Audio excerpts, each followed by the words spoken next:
untuk menjadi inovator, motivator, dan coach bagi warga sekolah.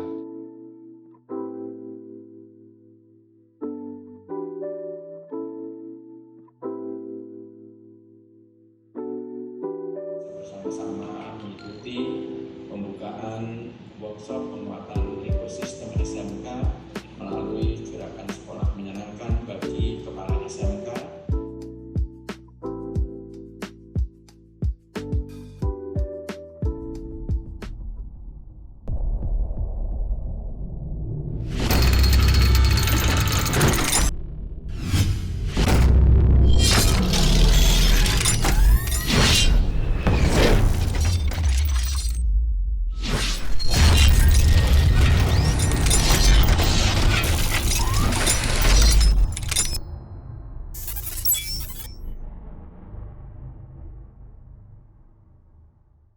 Semangat pagi luar biasa.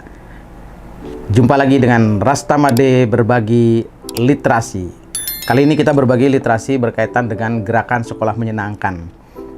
Nah, kenapa hal ini saya ambil temanya atau topiknya?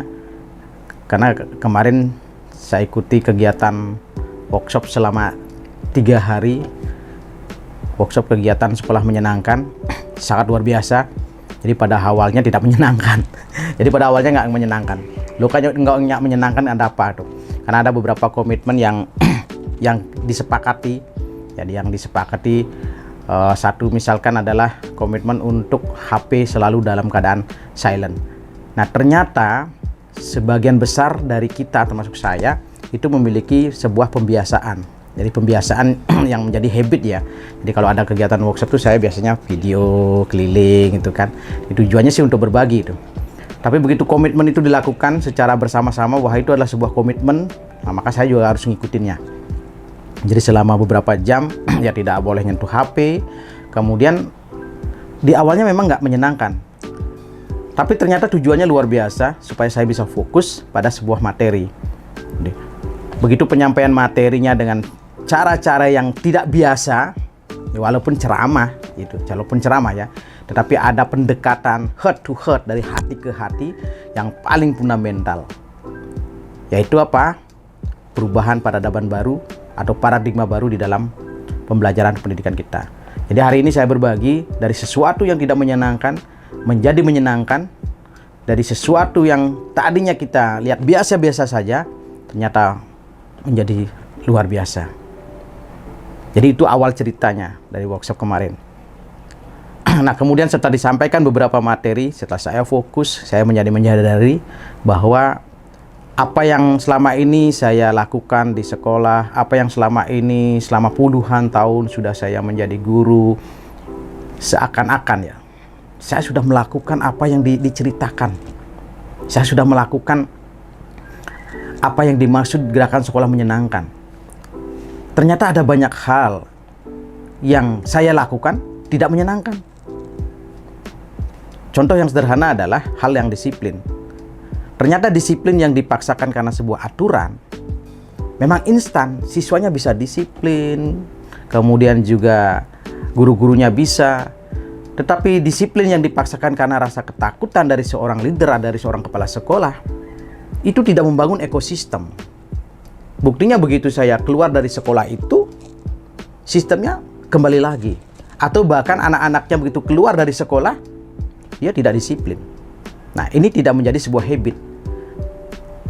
Nah, dari workshop kemarin, banyak hal yang saya dapatkan. Ada perbedaan yang sangat fundamental antara disiplin yang dipaksakan atau disiplin yang berbasis kesadaran. Nah, di situ saya dapatkan ilmunya. Ternyata gerakan sekolah menyenangkan itu adalah suatu upaya menjadikan sekolah itu seperti tenda, bukan seperti gedung yang mati, bukan seperti gedung-gedungnya kelihatannya memang megah. Tetapi begitu ada tsunami, ada bahaya, dia akan roboh. Tapi gedung sekolah yang diibaratkan seperti tenda, dia akan bisa fleksibilitas menyesuaikan. Kalau ada tsunami, ya dilipat, digulung, pindah ke gunung. Kalau nanti di gunung ada misal longsor, ya dilipat di gunung, dia pindah lagi ke pantai. Dan seterusnya, dan seterusnya. Sekolah itu harus fleksibel, seperti tenda. Dan ini adalah sebuah cara gimana siswa-siswa kita tidak terbunuh secara kodrati. Ini lagi-lagi saya dapatkan di gerakan sekolah menyenangkan. Bahwa fundamental dalam pembelajaran itu adalah tidak membunuh kodrati anak-anak kita. Pendidikan sudah semestinya memanusiakan manusia. Nah, kalau bahasanya sudah semestinya, seharusnya, itu berarti sebuah paradigma lama itu akan berbeda dengan paradigma baru. Karena bahasanya semestinya, seharusnya. Ya, kalau bahasa semestinya, semestinya pendidikan kita itu memerdekakan anak-anak kita. Berarti selama ini kita tidak memerdekakan anak-anak kita. Semestinya, seharusnya pendidikan itu mengajarkan hal-hal yang fundamental dan tidak mengorbankan kodrati manusia. Artinya, saat ini pendidikan kita masih jauh dari itu. Nah, di gerakan sekolah menyenangkan, yang baru 3 hari saya dapetin bertemu dengan teman-teman kepala SMK di seluruh Indonesia, diberikan pemahaman oleh founder dan co-founder gerakan sekolah menyenangkan. Jadi foundernya Mas Rizal, co-foundernya Bu Novi, dan juga Mas Iwan ada di situ. Sangat-sangat menyentuh perasaan hati saya. Bahwa apa? Selama ini pendidikan kita tidak membongkar habis bakat kodrati yang dimiliki oleh anak-anak kita. Kita menginginkan anak-anak kita menjadi lebih baik di masa depan. Kita menginginkan anak-anak kita menjadi penerus kita yang lebih hebat di masa depan. Tapi ternyata kita melupakan hal-hal yang sangat fundamental. Kita lupa bahwa kita mengajar manusia. Kita mengajarnya seperti robot, harus begini, harus begitu, seharusnya begini, seharusnya begitu, dengan berbagai SOP, dengan berbagai tuntutan-tuntutan. Kita mentes siswa, kita mengadakan kompetisi. Nah, kompetisi-kompetisi yang selama ini kita lakukan ternyata itu kompetisi untuk mengalahkan orang lain. Padahal pondasi dasar manusia, karakter utama manusia, kodrati manusia yang diceritakan kemarin yang sangat menginspirasi sekali, itu adalah pada dasarnya manusia itu harus berkolaborasi. Manusia harus saling menguatkan. Manusia itu makhluk sosial. Tapi begitu kita akan berkompetisi untuk mengalahkan orang lain, bukan kompetisi untuk mengalahkan diri sendiri dengan target kita, akan beda. Ya, kalau kita berkompetisi untuk mengalahkan orang lain dengan berkompetisi untuk mengalahkan diri sendiri, itu sangat-sangat berbeda. Jadi di sekolah menyenangkan yang diibaratkan sebagai tenda yang siap berubah setiap saat, dia berkompetisi untuk mengalahkan diri sendiri, mengalahkan target diri sendiri. Akhirnya akan terbentuk suatu upaya, akan terbentuk suatu ketangguhan dan daya juang. Karena pada dasarnya anak-anak kita secara kodrati, mereka memiliki 4 hal yang diceritakan kemarin. Mereka memiliki diversity. Mereka itu berbeda satu dengan yang lain. Kita tidak bisa melakukan pendidikan secara penyeragaman. Dan inilah yang disebut dengan memerdekakan anak. Mereka memiliki habit, mereka memiliki genetika, juga mereka memiliki passion yang berbeda satu dengan yang lain. Kita tidak akan bisa menyeragamkan mereka. Ini kodrati. Saat manakala pendidikan kita membunuh kodrati diversity itu, maka akan ada banyak hal hambatan-hambatan yang ini. Belum lagi kalau kita tidak pernah melakukan refleksi. Jadi luar biasa teman-teman. Jadi apa yang saya dapatkan kemarin dengan kodrati dari anak-anak manusia kita. Jadi untuk pendidikan kita supaya benar-benar tidak membunuh ya kodrat anak-anak. Jadi sekolah itu harus menyenangkan dalam arti menyenangkan dari sisi anak. Karena mereka itu adalah diversity, maka kita harus memperlakukannya secara diversity.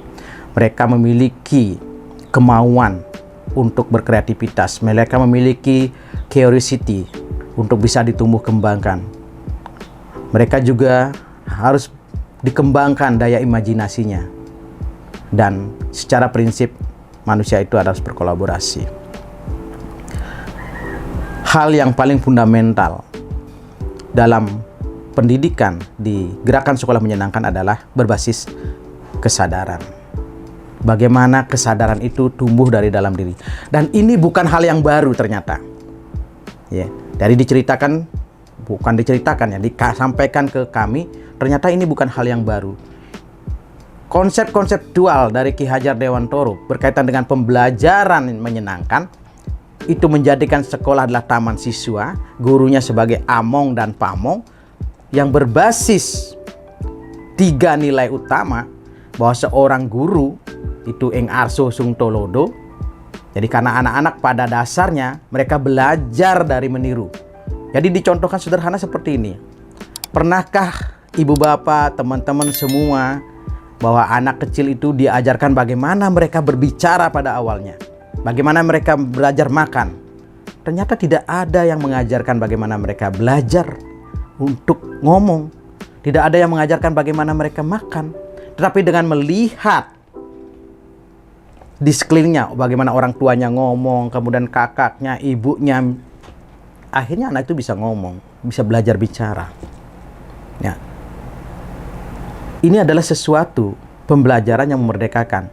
Betul-betul ing arso sung tolodo. Jadi ing arso sung tolodo, di awal mereka akan belajar dari contoh. Jadi di awal, jadi ing arso, mereka di awal itu akan belajar dari contoh. Baru kemudian mereka akan membangun semangatnya di dalam dirinya. Nah, kalau dia membangun semangatnya di dalam dirinya, ing madio amangan kerso, ada motivasi di dalam diri untuk belajar, maka motivasi inilah yang akan ditumbuh kembangkan. Tapi de facto kenyataannya sekarang, seringkali motivasi-motivasi yang tumbuh dari diri siswa bisa terpangkas. Karena apa?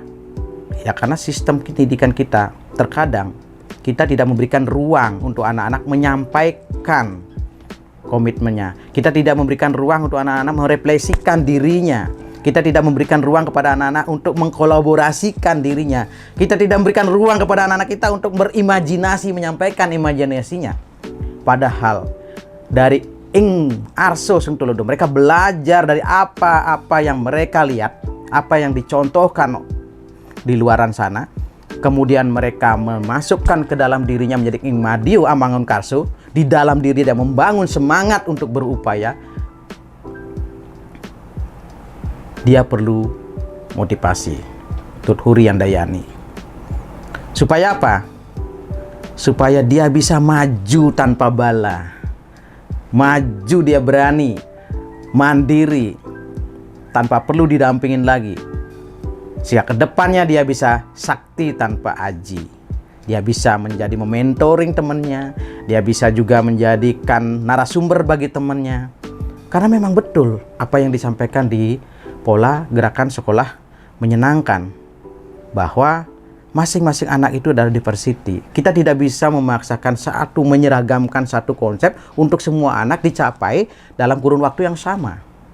Ya karena itu tadi, mereka belajar dari teladan ing arse di awalnya, kemudian mereka akan membangun komitmen di dalam dirinya ing madio amangun karso, kemudian mereka akan melihat motivasi-motivasi di luar untuk memberikan peluang bagi dirinya untuk maju tanpa bala dan sakti tanpa aji. Saya merasa bahwa hal yang harus dan mesti saya secara pribadi berbagi hari ini untuk kita bisa lakukan, bahwa memberikan ruang-ruang kepada anak-anak kita untuk tidak membunuh kodrati mereka. Memberikan ruang kepada mereka, memerdekakan mereka untuk bisa belajar dengan menyenangkan. Demikian yang dapat saya bagikan hari ini sebagai bentuk pengalaman saya mendapatkan satu pendidikan luar biasa, padahal baru 3 hari workshopnya ya. Di workshop Gerakan Sekolah Menyenangkan hanya 3 hari. Mungkin kalau dihitung SKS mungkin sekian bulan atau sekian semester. Tapi dalam waktu 3 hari, karena sistemnya yang diatur luar biasa, karena pola workshopnya menyenangkan, saya sangat mudah untuk bisa menerima materi-materi yang disampaikan. Kemudian juga saya dengan senang hati merasakan, jadi dengan senang hati ya, merasakan. Kenapa? Melihat dari video yang ditayangkan, kemudian diberikan ruang bagi saya untuk merasakan apa yang mesti terjadi, apa yang merubah orang ternyata adalah kemauan dia dan perasaannya. Begitu saya diizinkan untuk merasakan apa yang terjadi dari video yang saya tonton, kemudian diberikan refleksi, diberikan peluang apa yang mesti saya lakukan dari yang saya rasakan. Ternyata pendekatannya yang luar biasa. Semangat pagi. Jumpa lagi dengan Rastamade berbagi literasi. Pagi. Luar biasa. Salam GSM. Berubah, berbagi, kolaborasi. Luar biasa.